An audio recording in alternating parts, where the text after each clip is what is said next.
Hello everyone, আজি মই ফেচবিন আৰু গোটা মগুৰ এটা ৰেচিপি বনাম কেনেকেনো বনাম আপোনালোককো দেখাম আহক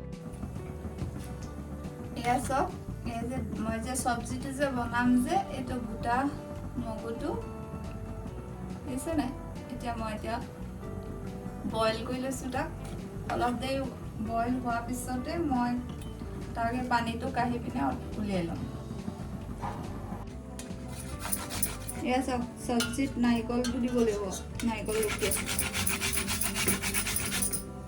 গোটা মগু বইল হৈ গ'ল এতিয়া আমি তাক ফ্ৰাই কৰিম বনাইছো মলাছো বনাই খাব বহুত ধুনীয়া লাগে এতিয়া গৰম হৈ গৈছে মই এতিয়া ইয়াতে দি দিম অলপমান তেল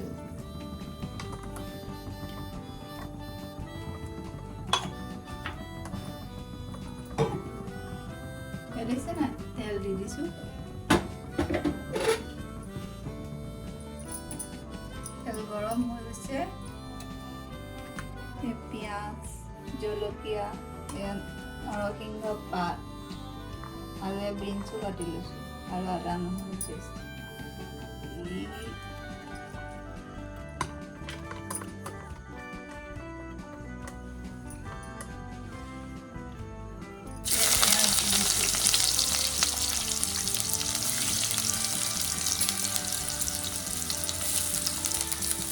এতিয়া মই পিঁয়াজটো অলপমান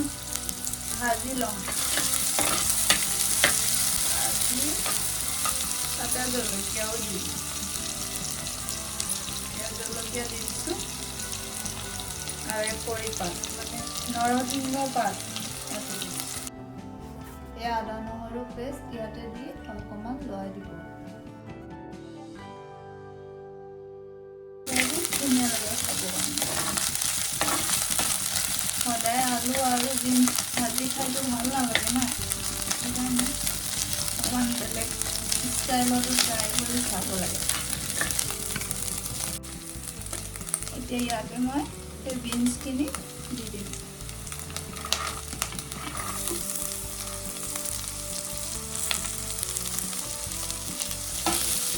বুজিছে নাই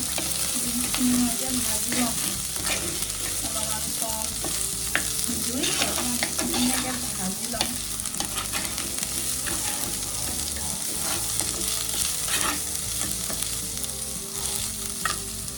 মই এতিয়া নিমখ আন্দাজ মতে দি ল'ম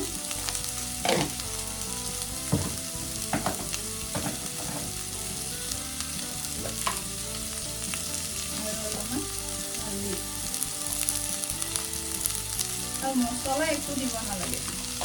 এনেকৈ চিম্পলকৈ বনাব লাগিব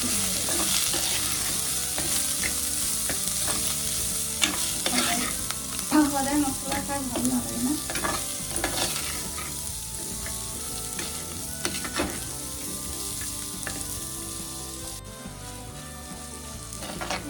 ভাজি আছো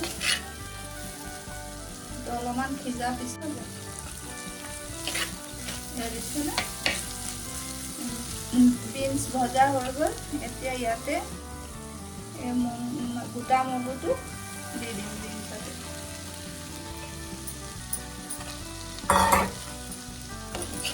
এতিয়া ধুনীয়াকৈ লৰাই দিম এয়া ৰুকি লোৱা নাৰিকল ইয়াতে নাৰিকলখিনি দিম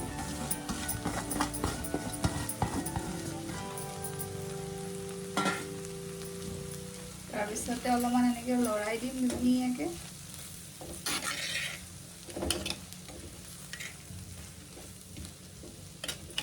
হৈ যাব আৰু আমাৰ বিনছ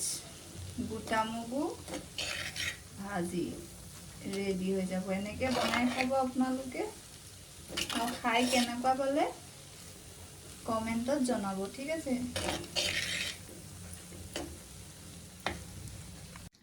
এয়া চাওক গোটা মগু আৰু বিনছৰ ভাজি ৰেডি হৈ গ'ল আৰু আপোনালোকে এনেকৈ বনাই খাব